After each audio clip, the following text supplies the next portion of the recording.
جب اس کی لاش بہتی ہوئی دور چلی گئی تو یسوتائی اپنے گھوڑے پر سوار ہوا اور دوسرے گھوڑوں کو اپنے آگے آگے ہانکتا ہوا قراقورم شہر کی طرف روانہ ہو گیا۔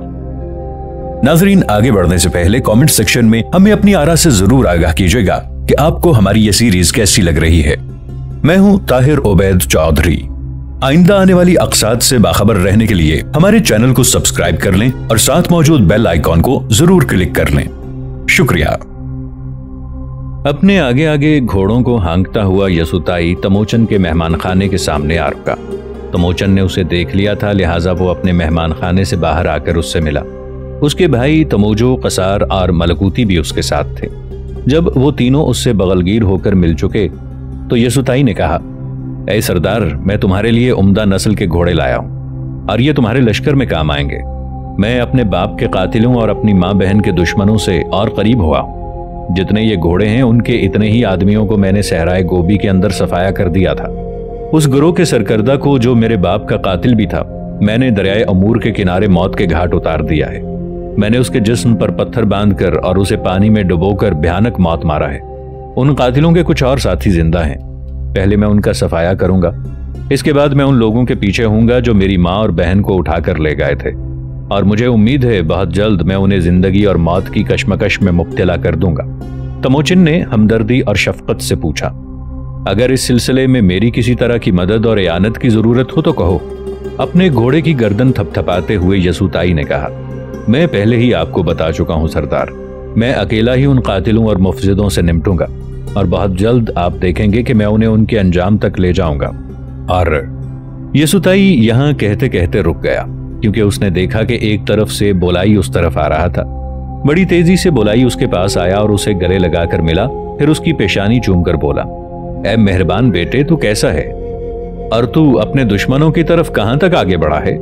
یسوتائی نے گہری مسکراہٹ کے ساتھ کہا، اے مہربان بولائی، یہ گھوڑے جو کھڑے ہیں میرے باپ کے قاتلوں کے ہیں، ان کا میں صفایا کر چکا ہوں۔ ان کے کچھ اور ساتھی ہیں، ان سے نمٹنے کے بعد میں ان لوگوں کا تعاقب کروں گا جو میری ماں اور بہن کو لے گئے تھے۔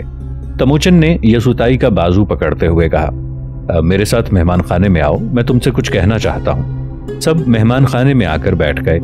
تموچن نے کہنا شروع کیا، یسوتائی، میں تم سے یہ کہنا چاہتا ہوں کہ اب چند روز کے لیے تم کہیں باہر نہ جانا، اس لیے کہ میں کرایت ترکوں کے خلاف حرکت میں آ رہا ہوں۔ تم جانتے ہو کرایت ترکوں کا سردار تغرل بوڑھا ہو گیا ہے، جبکہ اس کا بیٹا جوان اور توانا ہے، اور وہ مجھے اچھا بھی نہیں سمجھتا۔ کل کو اگر تغرل مر گیا اور اس کا بیٹا کرایت ترکوں کا سردار بن گیا تو وہ ضرور میرے خلاف کارروائی کرے گا۔ اس لیے ایسا موقع آنے سے قبل ہی میں کرایت ترکوں کو زیر کر کے اور انہیں اپنے لشکر میں شامل کر کے اپنی عسکری قوت اور حیثیت میں اضافہ کر لینا چاہتا ہوں، اور اگر میں نے ایسا نہ کیا تو کل کو تغرل اور اس کا بیٹا میرے خلاف ضرور ایسا کوئی قدم اٹھائے گا۔ ذرا رک کر اس نے پھر کہا، اور سنو یسوتائی، تغرل اور اس کے بیٹے کے خلاف ہم شکار کے بہانے حرکت میں آئیں گے۔ 2-1 روز تک ہم اپنے لشکر کے ساتھ کوچ کریں گے۔ بظاہر ہمارا مقصد یہی ہوگا کہ ہم اپنے قبائل کو گوشت مہیا کرنے کے لیے شکار کی غرض سے نکلے ہیں۔ یہ لشکر کرایت ترکوں کی سرزمین میں شکار کھیلے گا، اور جب سردار تغرل ہمیں اپنے علاقے میں شکار کھیلنے سے منع کرے گا تو ہم اس بات کو طول دیں گے اور کوشش کریں گے کہ جس کے نتیجے میں جنگ کی نوبت آئے گی۔ اس طرح کرایت ترکوں پر حملہ کرنے کا ایک جواز نکل آئے گا، اور ہم تغرل اور اس کے بیٹے کو قتل کر کے کرایت ترکوں کو اپنے لشکر میں شامل کر لیں گے۔ اور اگر ایسا ہم کرنے میں کامیاب ہو گئے تو ان علاقوں کے اندر کوئی بھی ہماری عسکری قوت کے خلاف بغاوت کرنے کی جرت نہیں کر سکے گا۔ اس کے بعد ہم اپنے علاقوں کو اور سمتوں میں پھیلانے کی کوشش کریں گے۔ اب تم کہو کیا کہتے ہو میری اس تجویز کے بارے میں؟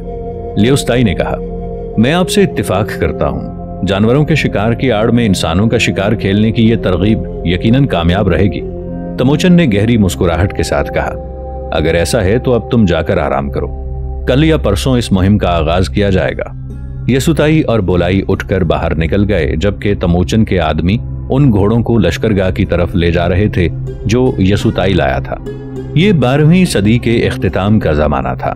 تموچن اپنے لشکر کے ساتھ ان دریاؤں کے کنارے کنارے شکار کھیلتا ہوا آگے بڑھ رہا تھا جو کرایتوں کی سرزمین کی طرف جاتے تھے۔ اس علاقے میں 12 سنگھے، ہرن اور اس قسم کے دوسرے جانور بکثرت پائے جاتے تھے، یہاں تک کہ شکار کا یہ کھیل کھیلتا ہوا وہ کرایت ترکوں کی سرزمین میں داخل ہو گیا۔ اس کے ساتھ اس کے خیمہ پوش کبت تھے جنہیں بیل کھینچا کرتے تھے۔ اس کے علاوہ اونٹ بھی تھے جن کے اندر ان کی عورتیں تھیں۔ تغرل کے علاقے میں داخل ہو کر کبتوں کے بیل کھول دیے گئے، چھکڑوں کے اونٹوں کو چھوڑ دیا گیا، خیمے نصب کر کے ایک پڑاؤ گاہ بنائی گئی، اور اب تموچن تغرل کے علاقے کے اندر دور دور تک شکار کرنے لگا تھا۔ اس کا اصل مدعا تغرل کو بھڑکانا اور برانگیختہ کرنا تھا، اس لیے کہ کرایتوں کی اس سرزمین سے بڑی دلچسپی تھی۔ اس کی ایک وجہ یہ بھی تھی کہ کرایت ترکوں کے شہر اس شاہراہ پر تھے جسے شاہراہ مشرق کہا جاتا تھا، اور یہ شاہراہ مشرق میں دریائے ہوانگہو اور مغرب میں بحر اسود تک چلی جاتی تھی۔ کرایت ترکوں کا ایک طرح سے اس شاہراہ پر کنٹرول تھا، اسی بنا پر تموچن ان علاقوں پر قبضہ کرنے کا تہیہ کر چکا تھا۔ تغرل کی سرزمین میں خیمہ زن ہونے اور وہاں دور دور تک شکار کھیلنے کے علاوہ اس نے ایک تیسرا کام یہ کیا کہ جدھر جدھر سے تغرل کے عساکر آنے کا خطرہ تھا، اس نے اس طرف اپنے لوگ پھیلا دیے۔ دوسری طرف تغرل کے دربار میں تموچن کے دشمن بھی تھے، اور وہاں اس کا سب سے بڑا دشمن توقتا بیغ تھا۔ یہ ان مکریت قبائل کا سردار تھا جو تموچن کی بیوی بورتائی کو اٹھا کر لے گئے تھے۔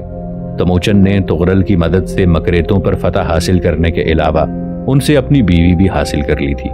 آج وہی تموچن جو ضرورت کے وقت تغرل کو پکارا کرتا تھا، نمک حرامی کا ثبوت دیتے ہوئے تغرل کے خلاف ننگی جارحیت کا مظاہرہ کرنے پر تلا ہوا تھا۔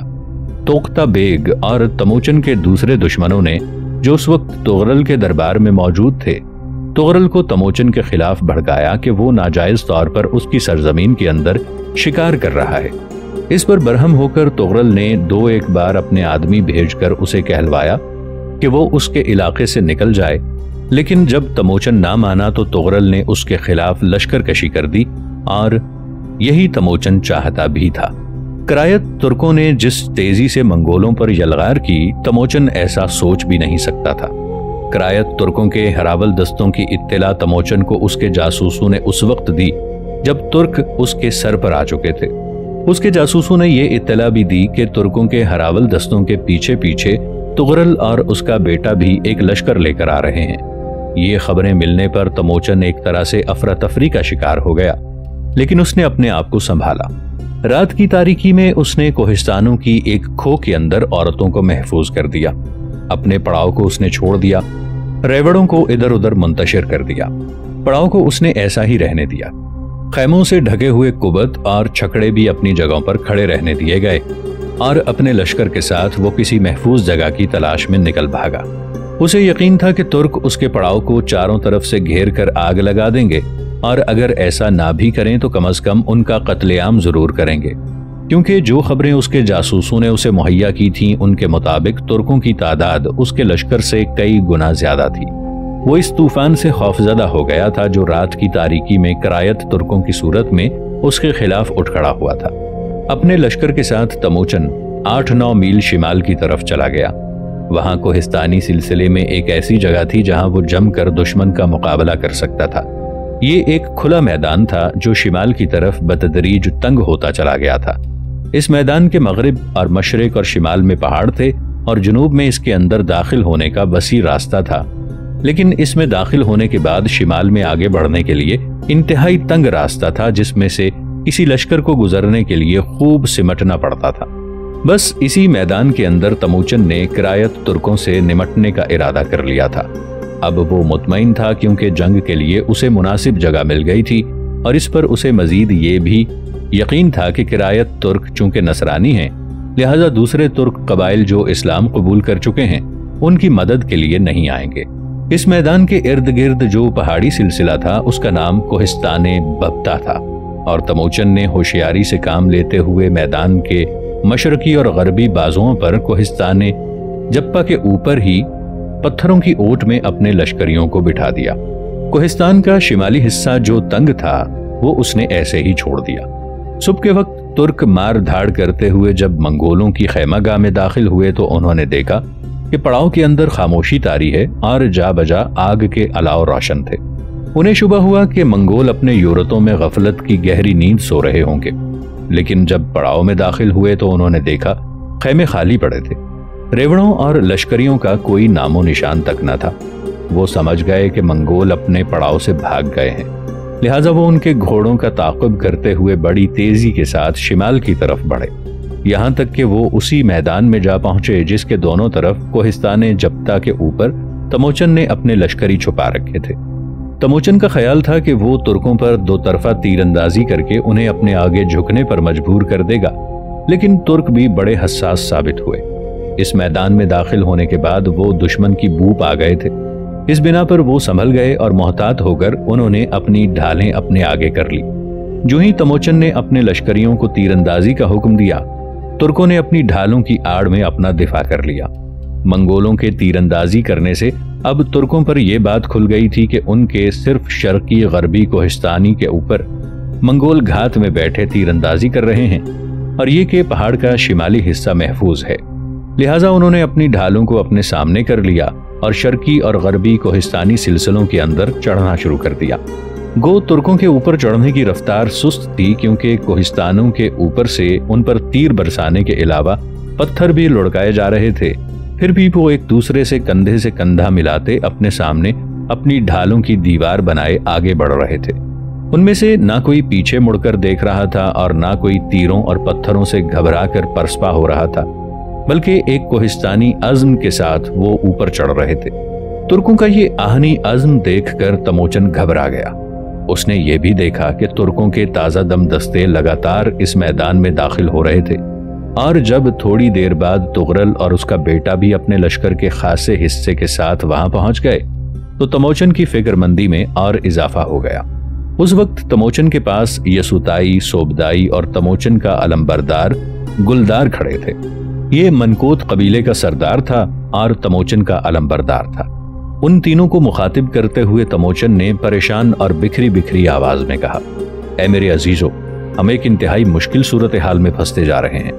تم لوگ دیکھ رہے ہو کہ ترک کس عزم کے ساتھ چڑھتے چلے آ رہے ہیں، اور اگر وہ اوپر چڑھنے میں کامیاب ہو گئے تو ہمارے لشکر کا مکمل طور پر صفایا کر دیں گے، اور اگر ہم اب پتھر اور تیر برسانا بند کر کے پہاڑ کے دوسری سمت اتر کر بھاگنے کی کوشش کرتے ہیں تو بھی ہمارے لیے خطرناک ہوگا، اس لیے کہ اتنی دیر میں ترک اوپر چڑھائیں گے اور ہماری پشت کی طرف سے پتھر برسا کر وہ ہم سب کا مکمل طور پر خاتمہ کر کے رکھ دیں گے۔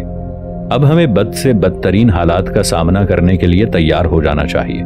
جیسی حالت اس طرف ہماری ہے، ویسے ہی سامنے والے کوہستانی سلسلے پر مقولی، جبی نویان اور ان کے لشکر کی ہوگی۔ اس موقع پر یسوتائی نے سوچنے کے انداز میں کہا، اے خان، ہم نے اپنے سارے لشکر کو ان دو پہاڑوں پر متعین کر کے غلطی کی ہے۔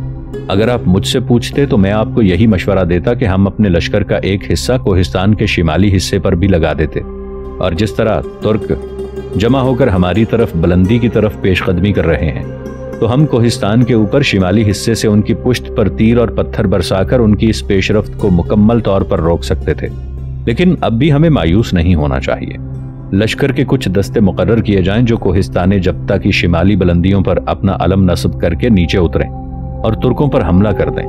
اس طرح ترکوں کی پیش قدمی رک جائے گی اور شمال میں علم نصب کرنے کا مطلب یہ ہوگا کہ ہمارے اپنے لشکری ہمارے دشمن ترک دونوں خیال کریں گے کہ ہماری کمک آ گئی ہے۔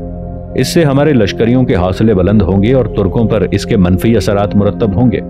تموچن نے آگے بڑھ کر یسوتائی کو گلے لگاتے ہوئے کہا، قسم جاویدانی نیلے آسمان کی، جو کچھ تم کہہ رہے ہو اس پر مجھے شروع ہی سے عمل کرنا چاہیے تھا، پر اب اس موقع پر جب اس کام میں کافی دیر ہو گئی ہے۔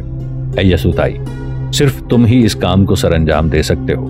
میں تمہارے لیے لشکر کا ایک حصہ علیحدہ کرتا ہوں، تم گلدار کو اپنے ساتھ لو اور اپنی ترکیب کے مطابق حملہ آور ہو جاؤ۔ اگر کوئی تبدیلی کرنی ہوئی تو میں تم سے تیز رفتار سواروں کے ذریعے رابطہ رکھوں گا۔ منگولوں کے اس چکر کاٹ کر حملہ آور ہونے کی ترکیب کو تولغما یا پرچم کی یورش کہا جاتا تھا۔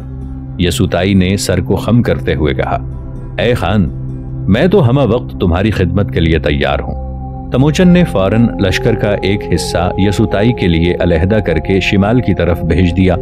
اپنے علمبردار گلدار کو بھی اس نے یسوتائی کے ساتھ کر دیا تھا۔ یسوتائی اپنے لشکر کے ساتھ کوہستان جبتہ کی شمالی چوٹیوں پر نمودار ہوا۔